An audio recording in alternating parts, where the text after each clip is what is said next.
Stand this close. Okay, I didn't want to be in your way. Well, Commissioners, thank you so much for letting us be here tonight. My name is Christopher Shires with Confluence. Behind me is Brenda Nelson, also with Confluence, the city's consultant on the US 30 Corridor project. We're so excited to present to you the final draft of the master plan. I know some of you have seen versions of this, so I do have a brief presentation. What I would encourage that if you have questions as I'm going through, yell out to me. I'm happy to stop and go into more detail, but I also don't want to take more of your time than necessary for this presentation, since many of these things you may have seen before. So my first question, we're going to see a visual presentation, but are we going to get a handout eventually of this? You bet. Yeah, we can sure do that. I can work with Chris on how best to get that to you, email an electronic copy, a PDF, yeah, whatever's kind of the best way, you bet. It's about that big of a document, kind of looks best at 11 by 17. Yeah. Okay, because we do have people around here, and so Yeah. we want everybody to see it. You want to do it by email, or how would you prefer it? No, there's no, go ahead. I just want to make sure we're going to get it eventually. Yeah. Don't. Okay. We will do that. So that'll be one of our follow-ups out of this then. So for our presentation, we're going to go through the overview of the project, talk about the future land use plan, and I do have the map, the draft map also printed out. The master plan itself, the design guidelines, kind of the most important part of this. How do we implement this vision? The implementation steps and kind of the next steps of where to go from here. And so just a little refresher, so outlined with all the colors is the study area. So following the new US 30 corridor alignment, that's obviously open in sections now. There's old US 30 cutting through. And this yellow line shows the current city limits. And so we are planning outside the city limits into our growth area. And this is that kind of southern sub-area in the comp plan today, and these are the land use colors from the comprehensive plan today. Yellow being some type of residential, red being some type of retail, blue business park, this brown kind of light industrial. That was the vision from your current comprehensive plan. And so we went through a public process, landowner stakeholder process to kind of get other folks' vision for the future, different types of exercises, ask people to vote on images, this kind of visual preferencing we like to do on things they'd like to see, didn't like to see. And so 3 things you want to see in the corridor: retail, parks, agriculture, so you can kind of see the themes that popped out. 3 things you don't want to see, I hate to pick on them, but Walmart, big box stores, kind of a lack of design, heavy industry. Dream for the corridor: growth, connected, trees, downtown, walkable, or connected to town.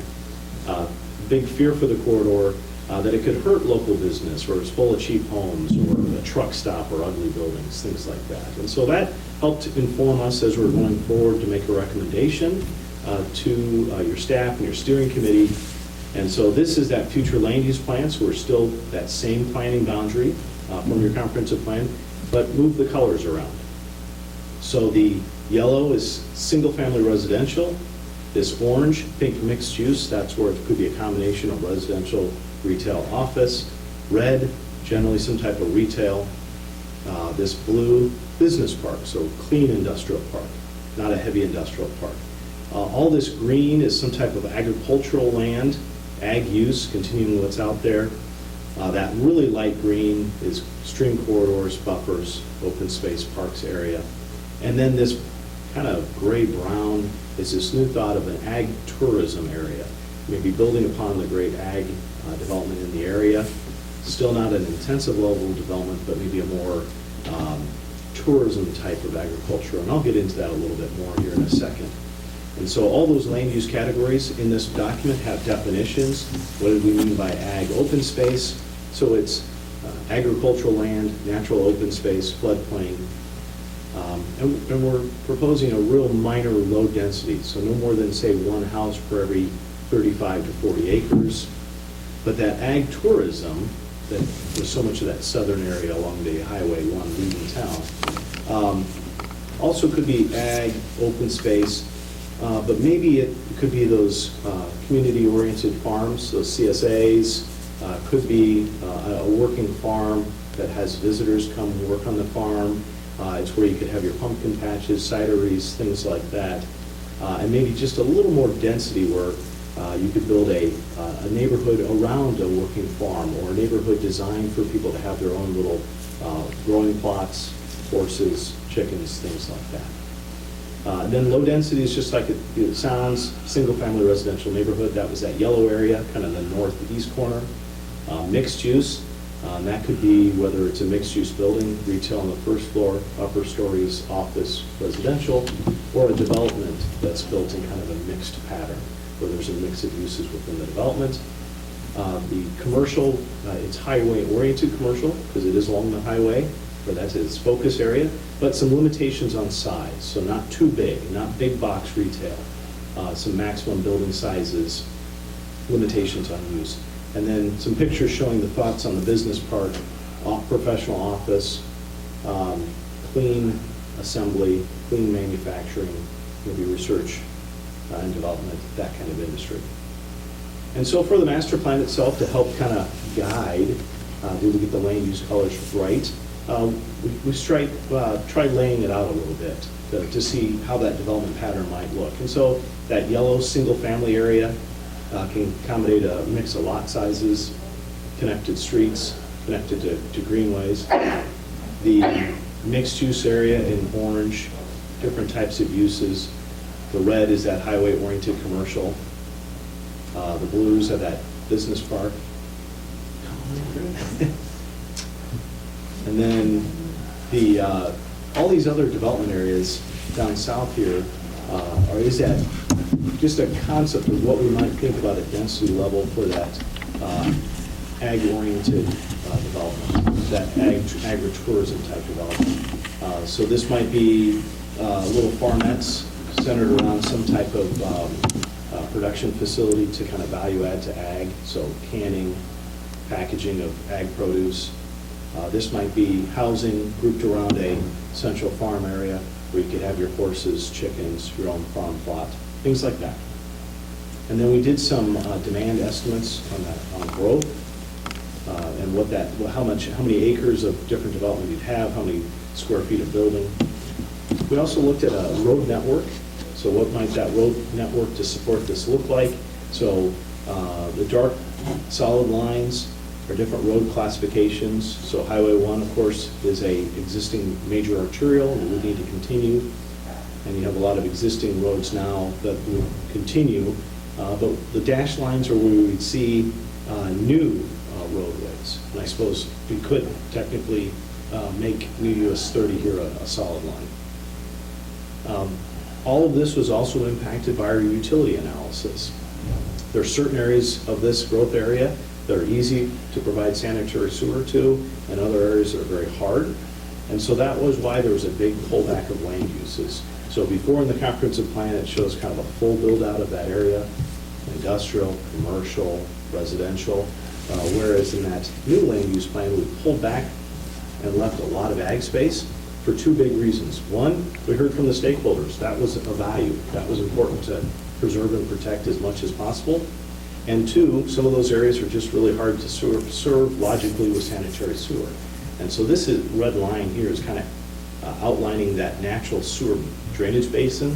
And once we get out of that line, we have to do some more major infrastructure, what we call sanitary sewer lift stations, to actually pump the sanitary sewer flow back to the town's treatment center. Okay, so with that, we'll get to the extra fun stuff, the design guidelines. This is intended as a supplement to your zoning code. And so we're building upon the city's existing zoning code and adding some special regulations that just to apply to this growth area of town. And so these are all the different components or chapters within the design guidelines. So its intent, how we use it, the application, site planning standards, building design and architecture standards, lighting, landscaping and buffering, signage, and then some comments about trying to make this look like a unified development, connecting to the town, as well as arts in the community. And so the thought is that this would apply to all the area that we've master planned, all the area that we've defined. And that we still have an underlying zoning for each of these parcels. But these regulations or the guidelines in here would apply, and if it's silent, doesn't talk about something, then we look at the existing city zoning code. And then we have what we call land use compatibility matrix to try to make those decisions on, you got a piece of property within this district, we show it as highway-oriented commercial, that's a land use color. What would be the appropriate zoning to give it? So we kind of make the suggestion here. So highway-oriented commercial, it would be compatible with, frankly, your other commercial districts. And so you would really look at that from a setback standpoint. You know, what would be the most logical zoning to give it, really from a setback, building setback standpoint. Because within the design guidelines, we're really covering most everything else, including permitted and allowed uses. Does that make sense? That sometimes that table's a little confusing. So you look across the top here for what's the land use designation, and you see, okay, we're mixed use, and then you can scroll down, and every time it says C for compatible, you can see the corresponding underlying zoning that might be appropriate to get that property. And then within this is a detailed use table. So you have that highway-oriented commercial, and you can look and see what are all the P permitted uses, and if it's blank, it's not a permitted use. So we get an idea of what types of uses should be there. Okay, keeping on with those design guidelines, we have language in here specifying some recommendations on making this bike-friendly, pedestrian-friendly, and those facilities that should come along with that. We know we have to design for cars, of course. We need to accommodate vehicle traffic, but we should accommodate the walkers and the bikers too. And then how this applies for buildings. And so we have language in there talking about building additions, expansions, and then massing and proportion, which is a really big deal. Basically, it's making sure that whoever's designing a building or building something is using just good architectural design principles. Thinking of scale. Buildings should have depending on the architectural style, a top, a middle, and a base. Trim should be appropriate. Elements should be in scale. Sometimes you'll drive by a house that maybe was designed by a builder or somebody instead of maybe a professional architect, and you notice that the front porch columns are really spindly versus how tall they are. Well, there's an ideal ratio for things like that. And so those, if they look funny and they look spindly, that's because it's out of proportion and scale, and that can really detract from a building, which would otherwise might be a great building. And so you have language in there to require that. And a little bit even more on scale. In this area, we're not looking for really tall, large buildings to compete with the rest of the community. We're not looking for massive, large, big boxes or multi-story buildings. So we have some limitations on height, limitations on square footage as well, that we're not going to have a single tenant, so a single tenant building exceeding, say, 50,000 square feet, or a multi-tenant building exceeding 75,000 square feet. So that's a way to kind of restrict those big box retail stores that the community had a lot of concern with. And then a little bit on facade is a kind of a fun term. This is sometimes that fake gingerbread that we try to dress up a building just a little bit. We have language in there to say, hey, thanks for the attempt, but that's not quite cutting it, it's not authentic. And so these pictures here kind of speak to that. If you're just slapping a little fake front and there's nothing behind it, it just looks cheap. It'd be better not to do it than to do something like that. So if you're going to have those building elements, they have to be more authentic, more real. Language restricting on franchise architecture. This is an easier one to enforce, although the franchisors really want to follow building design A, B, or C, or whatever they have in their toolbox. They've all done in more restrictive communities that have very strict design guidelines and can do a building that doesn't have to have all of their franchise architecture elements. So in the case of Taco Bell, I believe these little faux bell projections on top are actually a trademarked element. And so the thought is, you don't need to do this. It can still look like a fast food restaurant. That's okay. It can look like and function like a restaurant. You just don't want this, again, kind of faux gingerbreading on the building. Application of the material is also very important. So there's things like traditional full-depth brick, and then thin brick, which can be a really affordable, great alternative, but it has to be done right. And so here's two examples of thin brick and tile. This building on top, it is literally glued to the foam insulation, glued, because it was falling off. It reads like you glued cheap tile onto a building. Whereas this is a little mock-up from a quality builder that's using thin set brick. This is brick that is only half inch or so, 5/8 inch thick. Maybe it's a little thicker than that. But they've actually dimensioned out the wall plane that it's being adhered to, so that brick has the appearance of being full depth. And they're using real soldier course top, and then the real corner pieces. So it has that authentic look. So it can be a real affordable option to getting you brick without having to do the more expensive full masonry wall, yet looks real, has some durability to it. And then other little things, sometimes if we keep EFIS from being too close to ground level, it looks better because it's a little more farther out of the sight line, and then it's less susceptible to damage. EFIS can, of course, we've all seen it, be susceptible to grocery cart light, grocery carts smacking into the side of the building, things like that. Building lighting is a really big deal, as well as just general site lighting. So a couple low-hanging fruit items on this one is just require LED fixture only, and that at a near white or bright white color quality. That's a great way to dress up a site, and affordable now, whereas this used to be more expensive technology. And of course, it's energy efficient. Getting away from the metal halide, sodium vapor, orangey, bluey lights that can detract from whatever otherwise could be a very attractive site. And then we want all good cut-off shoebox downcast type fixtures, so we're not just needlessly providing glare off-site. It takes a little more work in the design and in the construction of the site, but has a lot of value long-term. Building screening, this is one I'm not an architect, but I like to play architect. And if I design a really great building, I know the one thing I would hate is when the mechanical installer, mechanical engineer designs and puts the big rooftop units loud and proud right in the center, or in this picture down below, here's this really well-done masonry building, and I realize this is the side of it, but all the gas utility meters are loud and proud right by a driveway, and then the rusting gas pipe are just coming right at the side and drilled right through that nice full-depth masonry.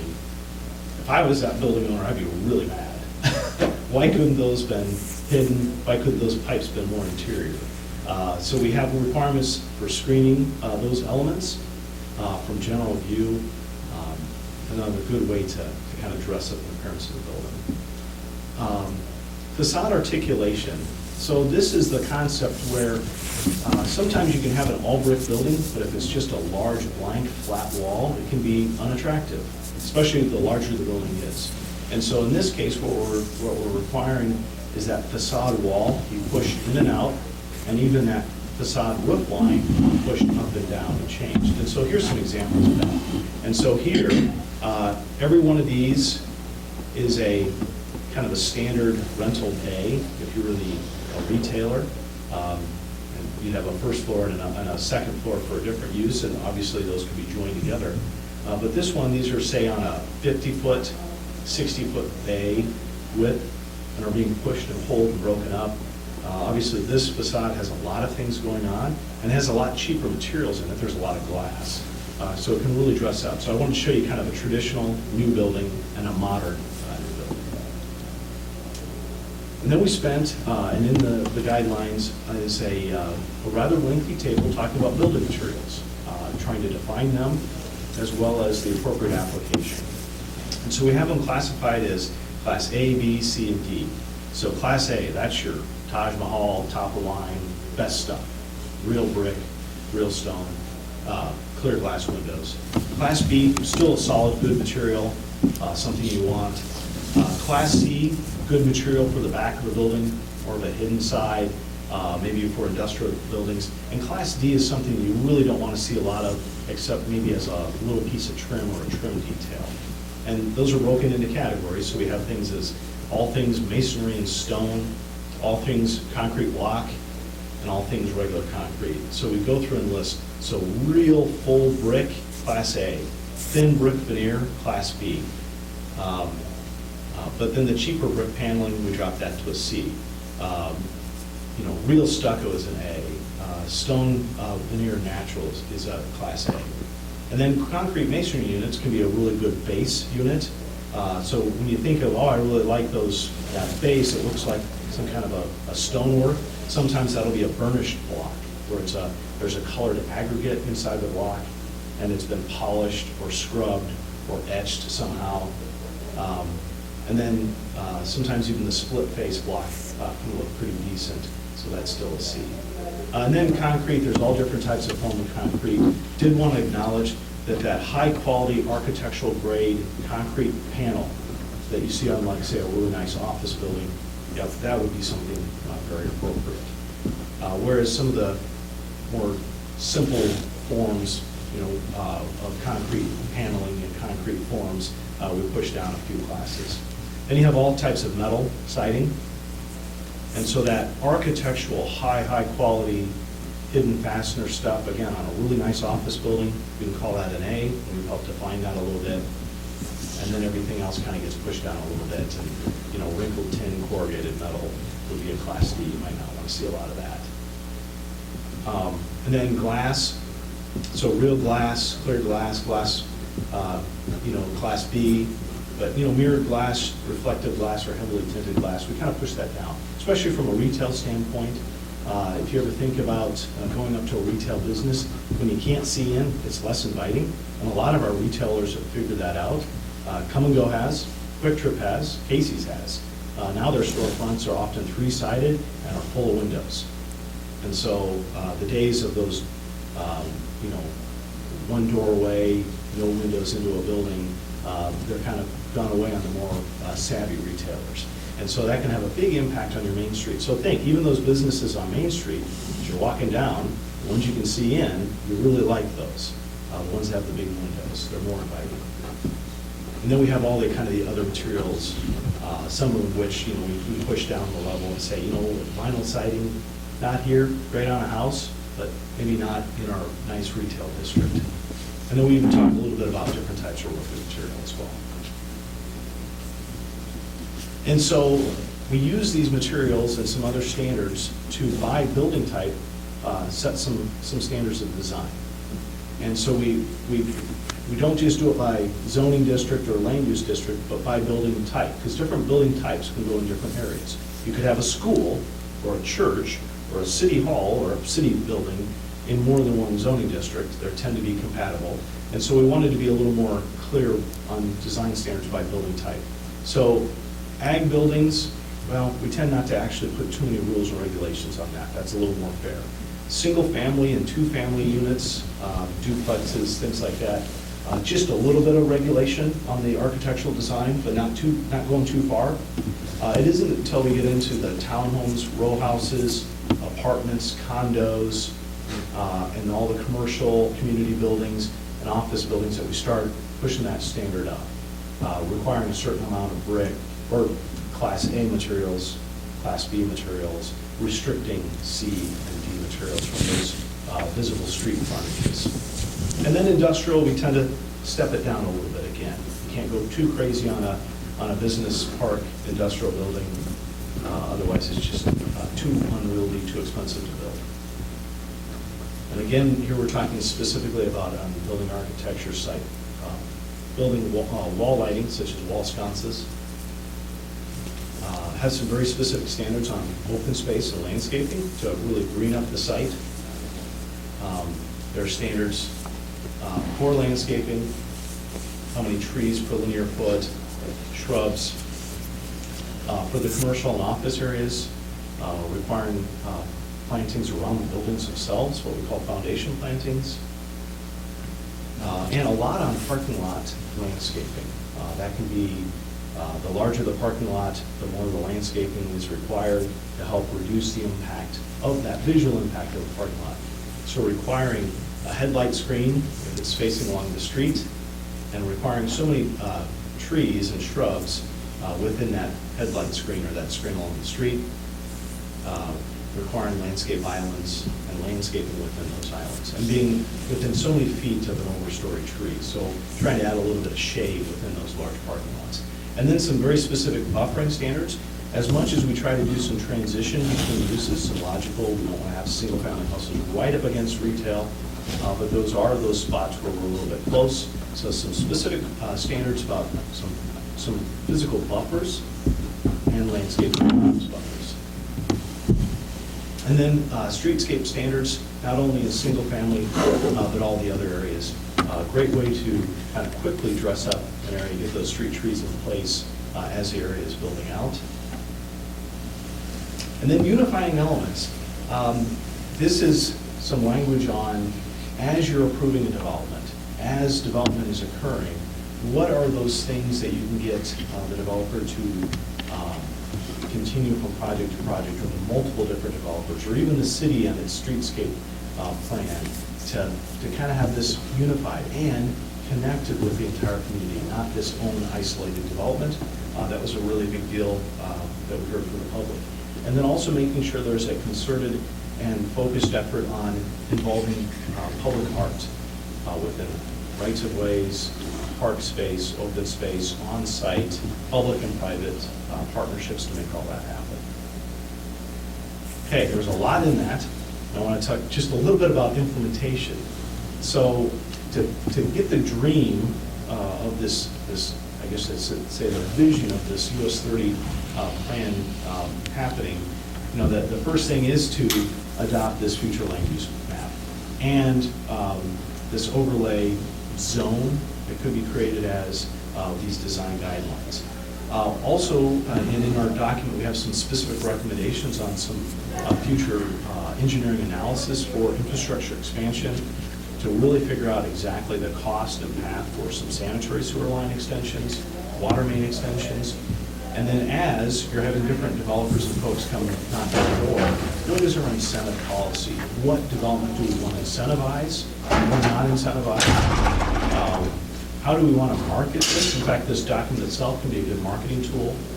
And then even what's the city's plan for, within the right-of-way, our own wayfinding to direct people to uptown, I know I called it downtown, hard habit to break, uptown, and to the rest of the community, to the college.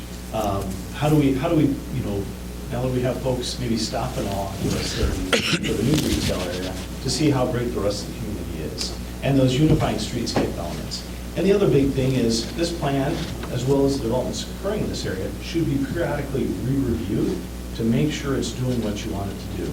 And if it's not, what are those changes that could be done, especially on the land use map? That can be a very fluid document sometimes. And there is language in there that, we pick corners for where the commercial is, maybe that flips. Maybe the other corner has a commercial.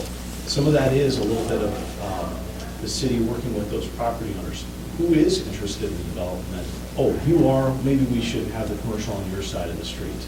And so what we do show is kind of the scale and thought is, let's not go overboard on the commercial either. And then the last thing is to help implement this is, can we create a new fringe area agreement with the county so that the county is on board, and they did participate in this planning process. The county is on board with some of the development ideas that are in place. So if they're approached, because obviously the city's zoning authority stops at your boundary. You do have plat review authority 2 miles outside the city limits, of course, but your zoning authority stops. Can the county be on board, and as they might have a development proposal, make sure it's in line with this? Because I could see, say, that ag-centric development maybe occurring in the county, and maybe it's not annexed into the city. So that was the thought process through there. So the next steps are we're here. Right now, we have on the books a meeting scheduled with the City Council on January 6th. So I know that was a lot, and I think I promised I was going to try to keep that at 30 minutes. I didn't want to tell you guys that, just in case it was long, but I think that was about 30 minutes. Pretty good. Yeah. But I'm really happy to answer any questions or take your... What will be the agenda or the focus of that January 6th meeting then with the council? This document. This document? Yes. Okay. Which may change. which may change, so. The joint meeting that was scheduled was postponed, so we may move these dates back. I would really like to have an opportunity for Planning Commission to review the document, and when we do a joint presentation with City Council and Planning Commission members, that you can have open dialogue and everybody, for the most part, is fully aware of what's in the document itself. So we're not in any real hurry. It's open. There is, I would definitely not want to get past this spring, because I think we're going to see some things come forward potentially in the spring. So probably not much further past March from an adoption standpoint, but that date might move, just kind of based upon having the joint meeting at the end of November. So when I get the document in front of you, give me plenty of time to review it. CDG also does a locally hosted event. Rich Herman, who's been the representative, has held 2 other meetings kind of throughout the day based upon CDG. So still potentially having one of those meetings as well before we get to the adoption process, because once we get to the adoption process, it's a public hearing here, make recommendations to the council, and then it's an ordinance for adoption at that level, and 2 months you can be done. So, That's what I was wondering is about the timing of it, because if there's interest in in businesses moving from what's now Old 30 and moving out to the bypass area, the interchange area, I would think that we would want the guidelines that this talks about in place before that would happen. So the good news for us, I do believe, is that the development that has occurred out there so far has been slow and meticulous, so there aren't lots available. So we could go through, in order to obviously create places for those individuals to build on, they would have to go through the subdivision process, which we could then hold off while we're doing this as well. The council can issue a moratorium on building permits in that general vicinity if they start receiving pressure before this document is completed. I will say that I have shared this with at least 2 of them. To who?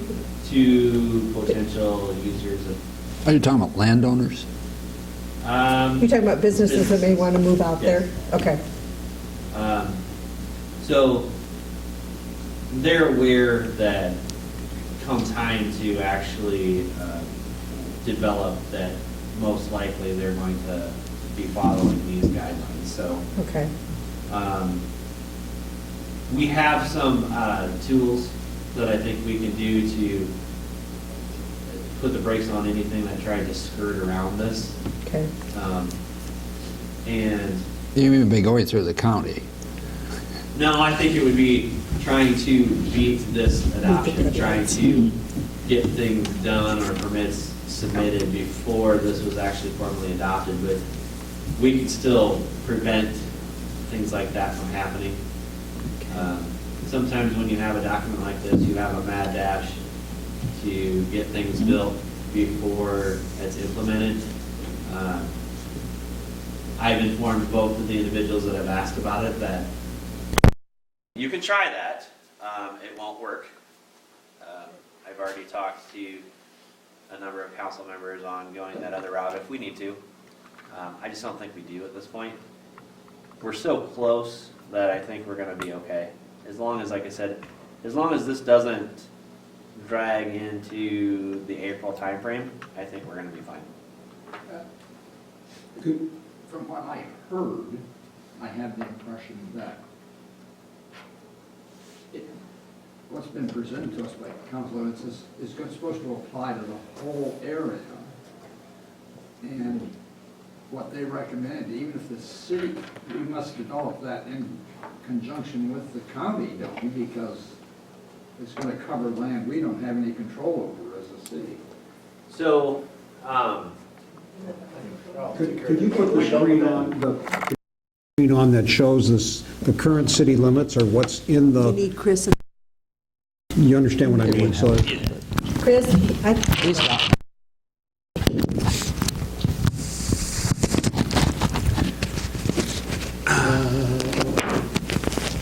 it was one of your first shots, I think.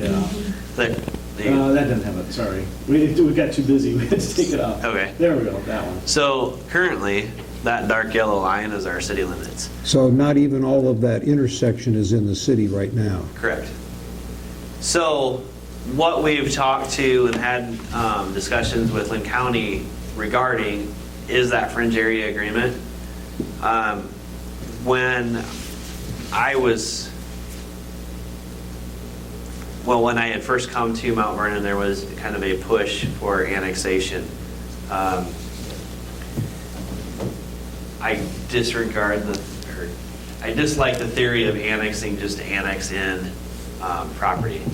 So there are alternatives like the fringe area agreement that we can adopt with Lynn County, whereas Lynn County basically recognizes our development plan. And for the most part, they kind of have to follow that document. So generally speaking, throughout here, you have to remember too that we don't have sewer and water on the south side of the bypass. We don't have what? Sewer or water. Right. On the south side of the bypass. And we know, generally speaking, how much it's going to cost to get there. So anybody that wants to go on this side is going to have their work cut out anyway, simply because it's not impossible, but it's a little more challenging than to try to put a new septic system in when you're that close to city limits. Also, we do have subdivision review in that 2-mile area too. So I feel like we have enough tools right now to kind of slow any of that down should it occur. But my main focus, because this is where we're going to get the pressure, will be just on the north side of the interchange. So looking at that map, in the southwest quadrant from the interchange, is that actually in the city now or not? You follow A me? small portion of it is. So small a small portion. portion of the commercial, Ties in with that. it does.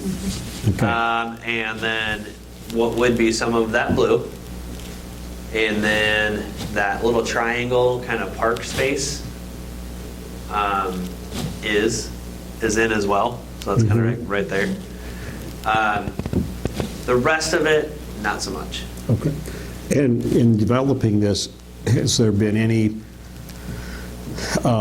input or any knowledge that, well, yeah, we know the property owner in this area is really gung-ho, so that's why we're going to maybe zone it a particular way? Is that dialogue going on or not? Yes and no.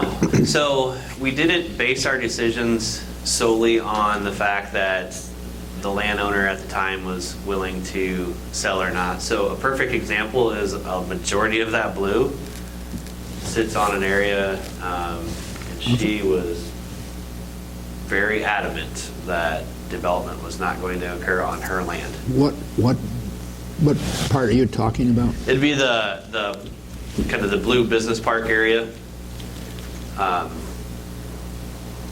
So again, we don't base our decisions strictly on what their plans are. And as I told her, plans change. Kids have different ideas. Things are bound to happen. My job is to make sure that we have planned appropriately for that. So probably the biggest driving factor behind the development is just making sure that we don't have to build a new sewer plant, or I don't get stuck trying to staff numerous lift stations because they're expensive. They're kind of a maintenance nightmare. And to be quite honest with you, that's not what I think Mount Vernon wants at this point. So if you look at the development plan with the land uses that we have now, that's a steady amount of growth over the course of probably the next 25 plus years. We're slightly unique in that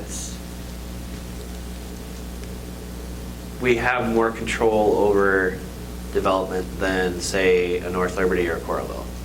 So we have some obstacles to development, many of them natural, and then, of course, our own utilities, that make it semi-difficult for development to occur. And to me, that plays kind of right into our hand. We need growth. We need to maintain the tax base, not only for the city, but the school. But I don't think, and I mean, through the planning process, nobody wants to be one of those other communities. So kind of a controlled growth to a certain extent with the utilities that we can service and the growth that we would like to see. Growth is going to happen. I mean, I can assure you there will probably be at least 2 to 3 buildings that'll occur in that bypass area, just because, you know, everybody on the north, well, I shouldn't say everybody, but the landowners on the north side of the bypass are more than willing, I think, to part ways with ground. So With that in mind, and, you know, I envision one of the first things would be some type of a truck stop on that interchange. Now, are these design standards such that it would have to be more of an upscale kind of thing, aesthetically pleasing, like you can see in the new areas of Des Moines or Polk County and so forth? You understand what I'm saying? right. So the truck stop is no, and the way that I've defined that to at least 4 suitors is overnight parking is a no-no. If you want to have diesel islands for trucks, that's fine, but you're not going to have a parking area in the back that would become a truck stop. Right. I guess So, I'm yes. thinking of an upscale come-and-go kind of thing. Probably a larger footprint than what you currently see at Casey's. But with the landscaping regulations that they have to implement and the building design that they have to implement, it's not going to be overly easy for them to create a situation where they want to, you know, would have a sea of concrete. So taking kind of a page out of that, I mean, that was kind of the point behind what we were looking to do here is, I'll say at least one of the major chains looked at our document and said, okay, they're used to it. I've had another go, wow, is the city going to help? No. So again, I don't want to say that in a snobby way, but I do feel like we have a clear definition of what we would like to see out of development in this community. There's other avenues if you don't want to go there. I think the single biggest aspect of this plan is the expanded retail that can occur out by the bypass. I mean, we've definitely flirted with retail style uses out there, but there'll be more options for them in the bypass area now moving forward. But again, it's still going to be more expensive than, say, throwing up a wood frame structure that has 4 bays to it. You know, I was just over at Farm Fleet or Fleet Farm. They've got a new strip mall going up. That wouldn't be allowed to be built here, at least not in that form. So, and then the conversations of connectivity between what our current downtown or uptown is and the new development that we have, I think done properly will complement each other. What kinds of things do you see as retail? I think you're going to see more nationally recognized change. You know, so Is it food or is it what you're going to see more food. food? You will definitely see more food, which for the most part can happen out there now. Sure, sure. You're seeing a push from, you know, national retailers to go back to individual stores, smaller scale. So even Old Navy is going to out of the rental market and into their own building. So, but I don't see a ton of that occurring here, and that has more to do with the national market than it does just being Mount Vernon. Retail is changing. It's changing, yeah. And I've said this to you before, Trudy, I think for our downtown, maintaining what I'll kind of consider a Main Street / retail incubator system is vital, as, you know, as another piece to this whole puzzle as well. So most people aren't going to, most people that are in the downtown currently are not financially going to be able to do some of this development. So I think you're going to see more nationally sized chains that are going to balk at it, but will do it, if that makes sense.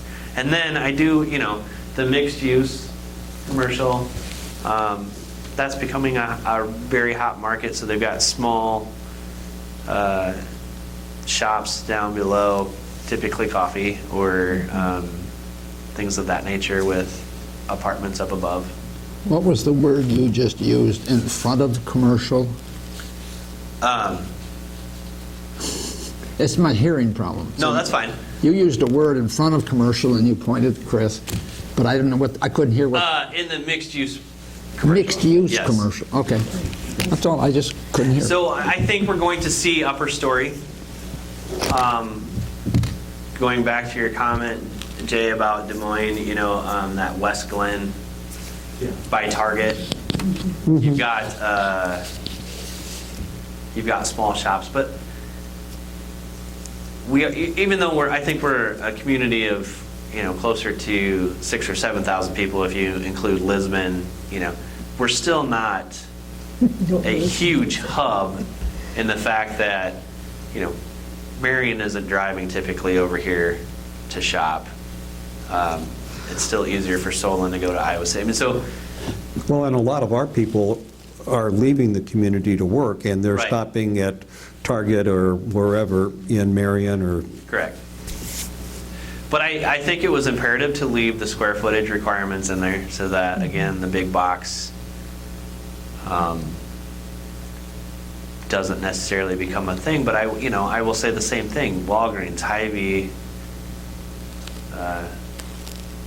what's the CVS.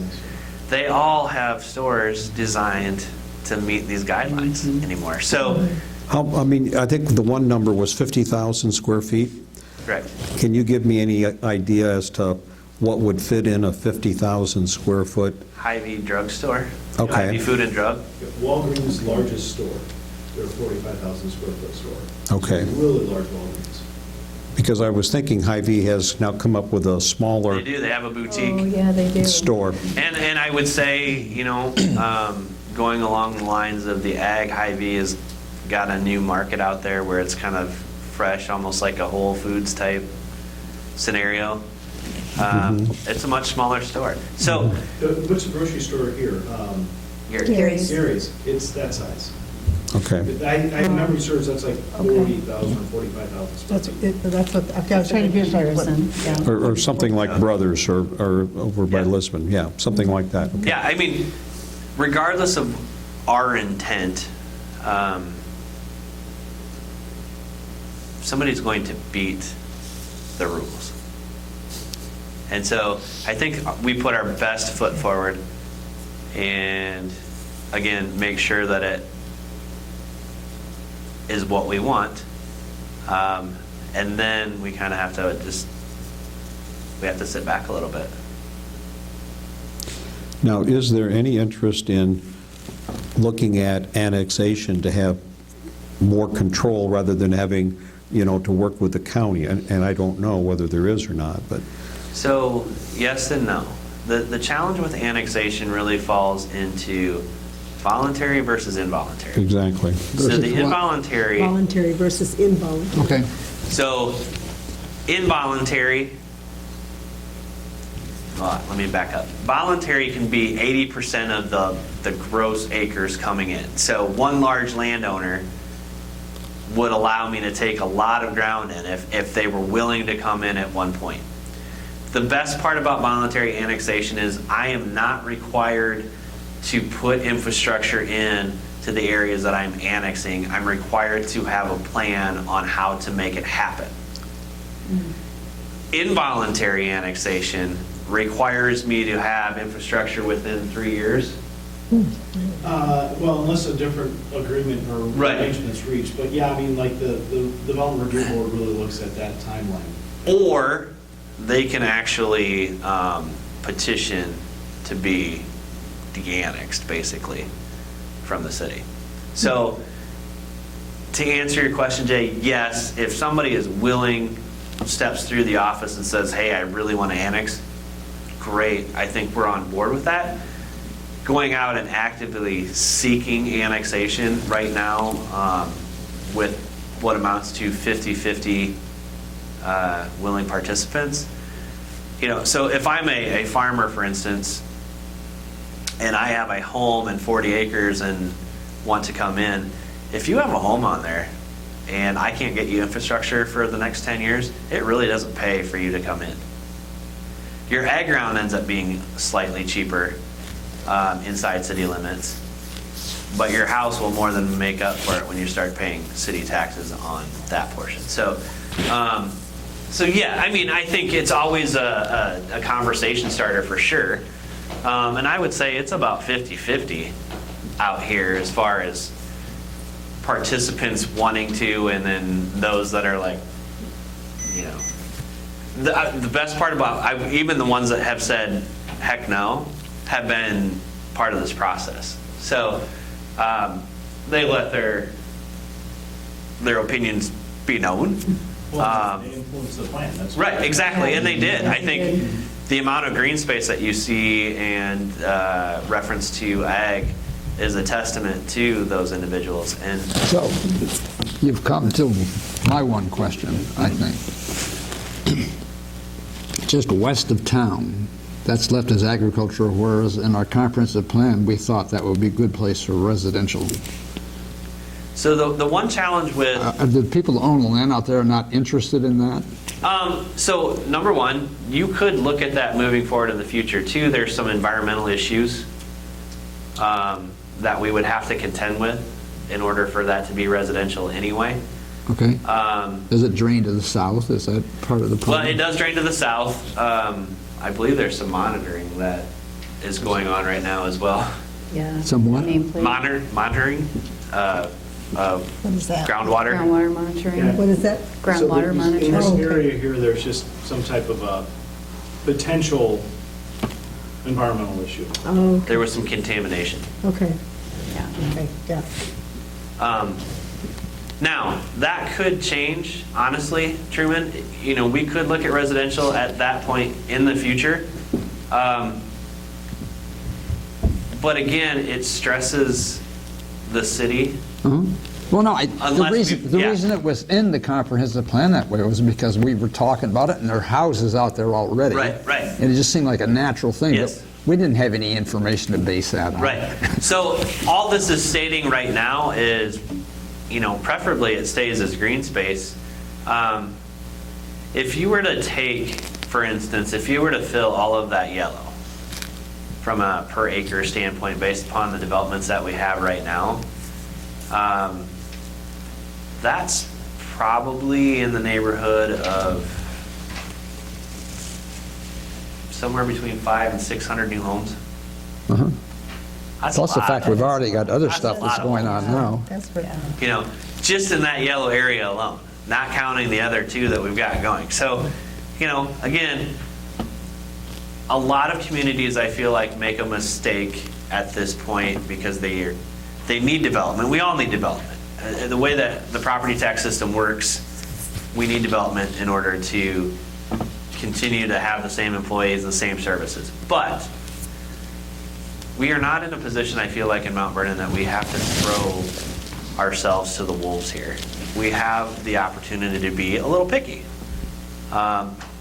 We have the opportunity to use incentives to make sure that we have the look and feel that we want moving forward. Now, I would say that we were kind of caught in limbo with the existing 2 residential subdivisions. We had this kind of concept coming, and then what we had on the books already. So, moving forward, I think you're going to have more ability to have that conversation with the developer. I'll have more ability to have a conversation with the developer. So it behooves us to move quicker, not to, move quicker than slower, let's put it. Yeah, like I said, I wouldn't want to dwell on this much Right. past March or the beginning of April. Right. I think we've talked about it. We sent letters to all of the individual landowners that own property when this whole thing started.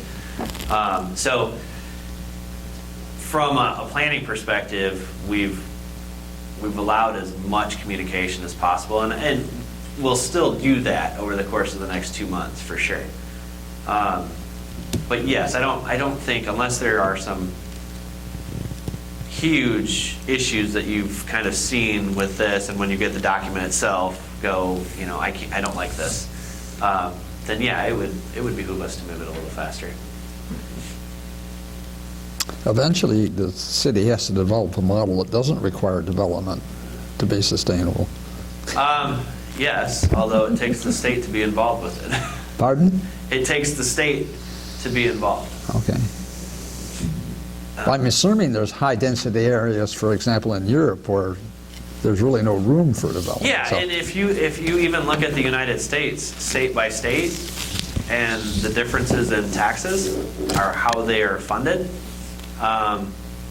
Minnesota is completely different than the state of Iowa, for instance. So we are property tax heavy in the state of Iowa, and therefore we put a lot of onus on the development community for our growth to sustain our employees, our infrastructure. Everything is property tax based in Iowa. Okay, so it's It just is a- not around us. But the state is the one that dictates that, so we have kind of got to get them to move off center on it. So we need another source of income, Yes. what you're telling me. It naturally inflates. Sorry. Yes. Would you say? Casino. It naturally increases, that's the problem, is that, because every year, employee costs go up, everything goes up, and so you gotta grow to feed the beast. Yeah, I always tell people, my job is quite simple. The costs are kind of fixed as far as what it goes up every year. And if you like the services that we have now, then we have to figure out a way for those to be maintained. If you're okay with us cutting services, then we can reduce costs. Mount Vernon, again, has been unique in that we haven't had to change property tax levy rates for almost 20 years. A lot of that has to do with kind of incremental, small growth. Cornell, there's a lot of factors that play into that, but We still hear comments about our tax rates. well, absolutely. That's never And gonna change. the thing about it That's is, never gonna No, change. it's not gonna change. everybody Choose to live it's all about what you know. So, like I said, for me, having spent 5 years in Des Moines Metro that does have one of like the top 15 tax levies overall, Mount Vernon looks great. But if I go back to my dad's hometown and have the same levy rate, people would go through the roof. And so, yeah, it's all relative. To a certain extent, it is, but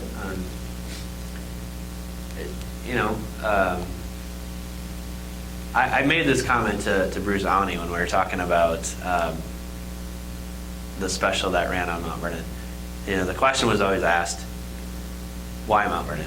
it's not something I think that anybody can truly describe. Everybody wants to be here. So I think that's one of the unique factors that Mount Vernon has playing for it is everybody moves here because they want to be here. We don't have a large employment hub. Cornell is and the school are our largest employers. So, they're not necessarily coming here for jobs. They're coming here because it's an awesome community. We have great amenities. It's clean, it's safe. I mean, we have I'm going to get that wrong. I always get this wrong. 16 events throughout the year? I don't know, it's all in the front of your building Yeah, I up there. So, again, we get to be a little picky, and that's okay. We're unique, I would say, out of the, how many cities in Iowa? 600? Oh, was it 900,000? 999? Yes. It's There's probably a very small percentage of us that I think get to be in a situation like we are, so. Has there been any more discussion or thought about how we enforce and implement, let it be plan review, what that process is going to be like? So the process itself probably won't be significantly different, but this plan, when you see it, lays out their requirements. Mm-hmm. So that was kind of one of the goals. If you look at our zoning code, it's kind of basic. It doesn't really get into site design as much as this document does. So I think you'll have to, honestly, Matt, I think you'll have to read the document first and then see if we're answering. Yeah. I haven't gotten to look at all the Right. details of it. I think if you look at the design standards, it's further than most cities will go. Okay. Does that mean that, you can't make suggestions on tweaking it? Oh. Absolutely. But the design review hasn't necessarily been altered with this document if that makes sense. So there may, like I said, I haven't looked at some of the details, but what's in there, I'm sure, is great. I've loved everything that has been discussed so far. I want to make sure that gets incorporated. And do we have the staff to be able to review every plan that comes through and every elevation detail, a drawing set as it comes through? Or are we just going to, I think we maybe don't yet have the series of steps in place that maybe other towns do in regards to plan review. The magnitude of the standards. So, for instance, this document still gives the developer freedom, either the developer or the the builder, freedom to make choices. So I think what we were attempting to do, if you look at the sources of exterior finishes, for instance, our thought is you have to use X percent of Class B, Class A, but you still have the ability to go in and design a building within those guidelines. So do we have the staff to look at that? Yes. Full architectural review? No. We would still rely on contract employees to help in that review process, similar to like your city engineer. So when the subdivision comes in, for instance, my staff can review that. There are certain things that we like, that we don't like, but we still rely on B&K, for instance, to go through and make sure that proposed elevations make sense. There aren't going to be any conflicts between new and old. So in that regard, we can still contract that portion of it out. Is that what's been done in the past, or? Yes. This expands what you're going to look at, for instance. So right now, currently, if you were to build a house, for instance, we say that it has to be single family, two family. We designate that. We tell you how far it can be set off the property lines. We tell you that you can only cover so much impervious surface, but the design of the building itself is still left to the developer of the building. This document goes further. I'm not sure if it goes as far as you would like, but it does go further. So further, and is there another opportunity to review once the details have been drawn and the elevations have all been annotated so that we know what materials are going to be used and where? Is that review happening before they start building? At the staff level. Okay, I mean, Yes. that's my question is. So that's where, to when me, it's and important. what is the process? When we get through this document, that you kind of inform us, this is what you want us to review. So, this will be a pretty big leap for Mount Vernon in general, in that whole process. So you're going from what I would consider kind of a typical small town zoning to something that you would see in one of the larger metros. Right now, yes. So I'm a certified planner and can review that. And I will make the announcement that Heather's not returning. So I hope to have another planner on staff shortly to help me. Did you hear that?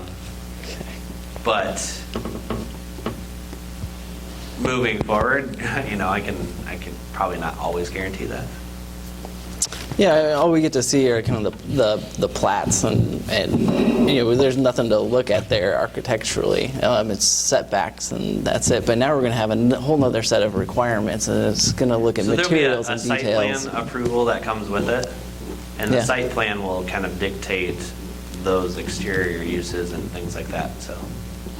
And this is, I'm not sure if this comment fits into what you're really talking about, but I think the other thing that I would be interested in talking about too is the affordability of the homes, and because we're talking about homes, right?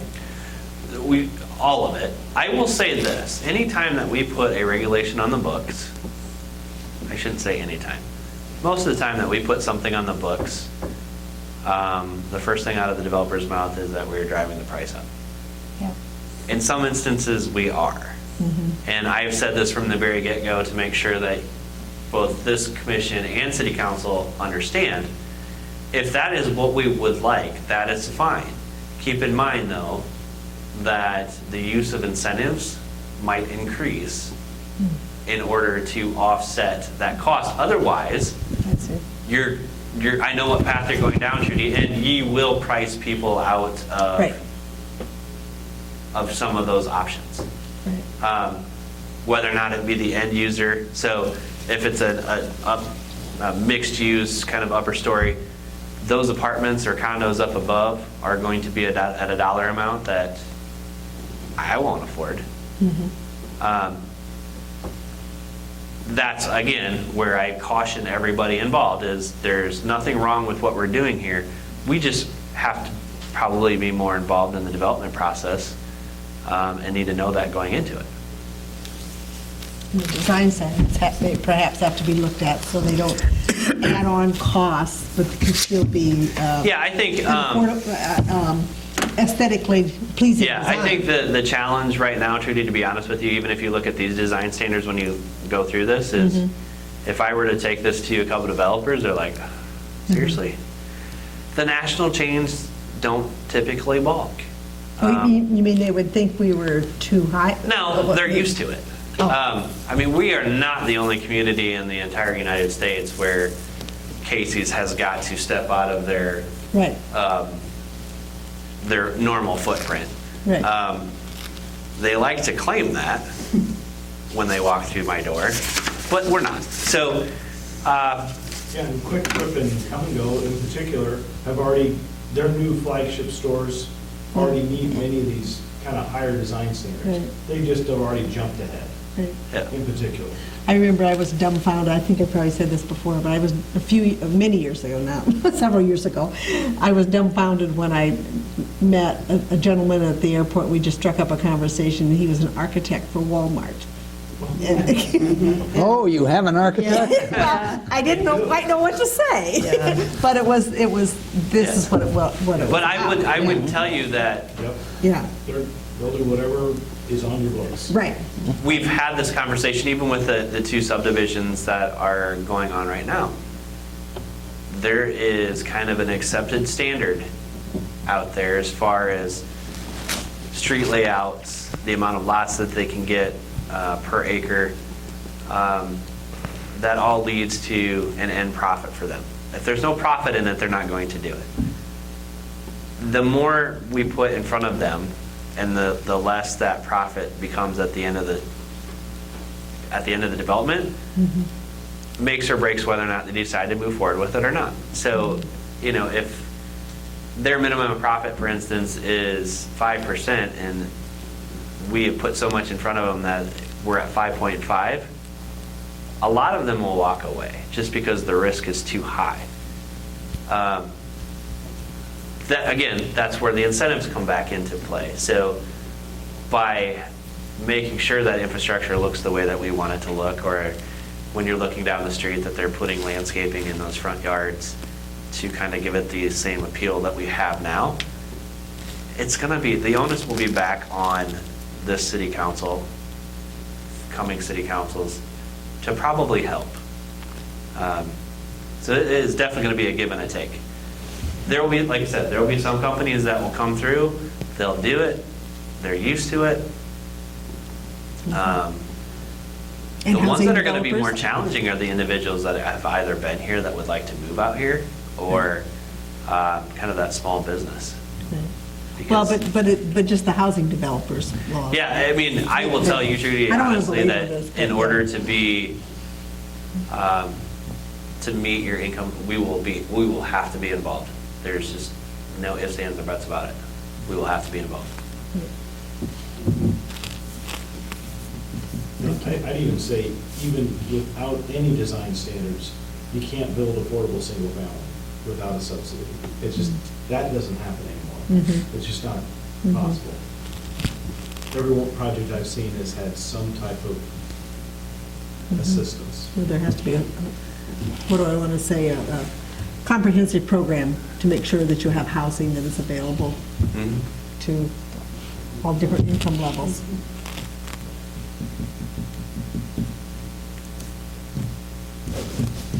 Thank you. Would you prefer a paper copy? Yes. Oh, yes. I would, yeah. I'm looking for, yes, Yeah. because Yeah, 'cause I You don't have to have, sit down I and can look get at it. maps. I can get an email version and forward that on to you. If you're like me, though, I have to get the email version and print it off because I have to read it. So, yeah, if we could get, I'd be happy to pick it up at the city hall when they're ready. yeah, I will work with Chris on, just getting a cleaned up rendition that we can even, print off here at City Hall. It's not a huge deal. So I will have Marcia send out an email when those are available. And if you don't have time, we'll mail them out to you. No, no. And then we'll leave them at City Hall. Just pick it up. I'd be happy to pick it up. So, yeah. It's a walkable town. It is. You walk over here and pick it up. It's a little cold right now, but it is walkable. Yeah, maybe you'll walk, maybe I'll drive. And I didn't walk my few blocks, because that doesn't say much. Thank you for the information. Yeah, thank Yeah, you. Thank you very So much. this goes to council then next, sometime in January is the. Yes, step in the I'm gonna, process? The I 6th. will pull the council. If you want to on go Monday back to and hear it see. again. Well, it sounded like that date might be fluid. I would kind of like to have the joint meeting before they have a council meeting on Okay. it.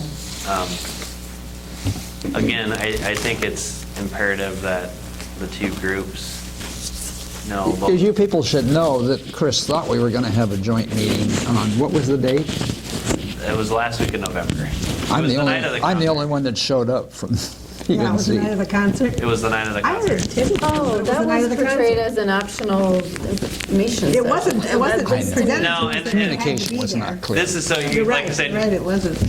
I'm going to apologize now because you're stuck with me for the foreseeable future. I've got this building project out in front of the high school right now, so my Little mind bit is going on. mush. So, Yeah. Well, I made definitely. sure I came to that meeting because I wasn't sure anybody else would come. because there were other things going on, but I missed my granddaughter's, my youngest granddaughter's last senior concert to make that meeting. I would portray this as, it is a meeting that I would like as many people to be at as possible. Yeah. We'll get a notice of that. Because I think it's imperative that the council hear any concerns that you may or may not have, or what your thoughts